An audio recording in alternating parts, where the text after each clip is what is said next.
ការពីខ្ញុំធ្លាប់ទៅដើរលេងចិនលើកមុនណាអ្វីដែលខ្ញុំចាប់អារម្មណ៍ពីការចាយលុយរបស់គេនោះគឺថានៅនោះគឺគេប្រើតែ QR ហើយខ្ញុំនេះចេះដឹងខ្លួនមុនខ្ញុំក៏បានធ្វើការបង្កើត Alipay ហើយភ្ជាប់ជាមួយនឹងកាតនិមិត្ត ABA ពួកយើងក៏បានធ្វើដំណើរទៅកាន់ប្រទេសចិននៅទីក្រុងឈិនចិនហើយនៅពេលដែលទៅដល់ប្រទេសចិនដំបូងគឺដូចអ្វីដែលខ្ញុំគិតមែនការចាយវាយរបស់គេគឺប្រើតែ QR ធ្លាប់តែនៅខ្មែរប្រើ ABA scan QR បងលុយស្រួលដល់ពេលម្ដងនេះគេប្រើប្រាស់ការចាយលុយតាម QR ដែរគឺងាយស្រួលមែនទែនហើយនៅនេះបើសិនជាយើងចាយលុយក្តាស់ក៏គេអត់ទទួលដែរ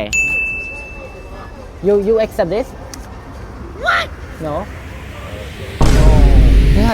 អត់ចាយលុយទេហើយដើម្បីភ្ជាប់បានណាគឺងាយស្រួលខ្លាំងមែនតើដំបូងឡើយគឺយើងគ្រាន់តែធ្វើការបើក ABA Mobile ចូលទៅក្នុងកាតរួចធ្វើការបើកកាតនិមិត្តថ្មីជ្រើសរើសប្រភេទកាតកំណត់ចំនួនចំណាយក្នុងមួយថ្ងៃហើយធ្វើការចុចបើកជាការស្រេចហើយសម្រាប់ការបើកកាតនិមិត្តនេះដែរគឺមិនអស់ថ្លៃសេវាអ្វីទាំងអស់ free ទាំងថ្លៃបើកកាត free ទាំងថ្លៃសេវាប្រចាំឆ្នាំបន្ទាប់មកទាញយកកម្មវិធី Alipay ហើយចុះឈ្មោះជាមួយនឹងលិខិតឆ្លងដែនរបស់អ្នកគ្រាន់តែធ្វើតាមជំហានងាយៗតែមួយផ្លែតបានហើយរួចធ្វើការភ្ជាប់កាតនិមិត្តដែលយើងបានបង្កើតនៅក្នុង ABA បាញ់មិញហ្នឹងជាមួយនឹង Alipay គឺជាការស្រេចហើយអ្នកគ្នាអាចធ្វើការចាយវាយបាននៅប្រទេសចិននៃដោយគ្រាន់តែ scan QR ឬក៏ឲ្យ QR គេ scan និយាយទៅគឺស្រួលប្រើខ្លាំងមែនតើហើយមួយទៀត Alipay នេះចង់ហៅតាក់ស៊ីឬក៏ប្រើប្រាស់ជាមធ្យោបាយធ្វើដំណើរសាធារណៈផ្សេងៗនៅប្រទេសចិនក៏បានដែរហើយនៅពេលដែលយើង scan ចាយភ្លាមយើងនឹងទទួលបាន notification បញ្ជាក់ពីការចាយលុយរបស់យើងតាមរយៈ ABA Mobile ភ្លាមមកបែបហ្នឹងវាអាចធ្វើឲ្យយើងងាយស្រួលក្នុងការតាមដានការចាយវាយរបស់យើង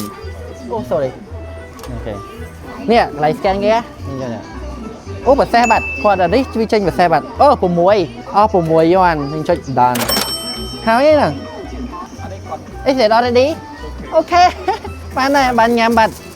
ដោយសារតែថ្ងៃឡើងគឺពួកយើងត្រូវទៅប្រទេសខ្មែរវិញហើយខ្ញុំនេះក៏បានធ្វើការដើរទិញអ្វីៗខ្លះៗដើម្បីយកទៅផ្ញើអ្នកនៅខ្មែរហើយរាល់ការទិញទាំងអស់គឺខ្ញុំប្រើប្រាស់ការទូទាត់ជាមួយនឹង Alipay ដែលខ្ញុំបានធ្វើការភ្ជាប់ជាមួយនឹងកាតនិមិត្ត ABA